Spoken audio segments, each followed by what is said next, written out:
జాతీయ డెంగ్యూ మాసోత్సవం సందర్భంగా మంగళవారం పల్నాడు జిల్లా కోసూరు మండలం క్రోసూరు ప్రాథమిక ఆరోగ్య కేంద్రంలో ఆరోగ్య విస్తరణ అధికారి షికా శాంసన్ ఆధ్వర్యంలో ప్రదర్శన ప్రతిజ్ఞ నిర్వహించారు.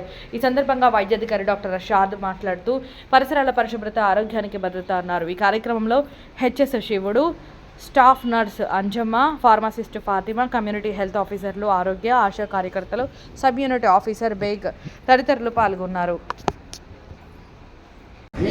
నిల్వ ఉండే చోట్లను చెక్ చేసి వాటిని తరచూ శుభ్రపరుస్తాను.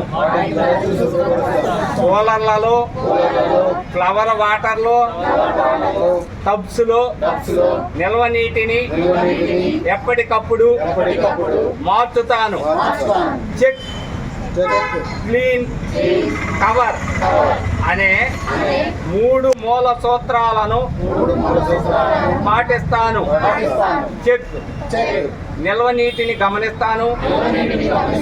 క్లీన్, వాటిని శుభ్రపరుస్తాను.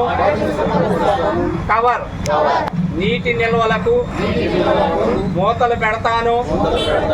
దోమల మనుగడకు అనువైన ప్రదేశాలను తొలగిస్తూ డెంగ్యూ వ్యాప్తిని అరికడతాను.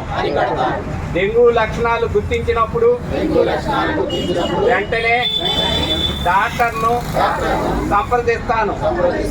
నా కుటుంబము, నా స్నేహితులు, సమాజంలో అందరికీ డెంగ్యూ వ్యాధిపై అవగాహనను కల్పిస్తాను. ఆరోగ్యకరమైన జీవన శైలి పాటిస్తూ డెంగ్యూ నిర్మూలనకు కృషి చేస్తానని ఈ సందర్భంగా మనోపూర్వకంగా ప్రతిజ్ఞ చేస్తున్నాను.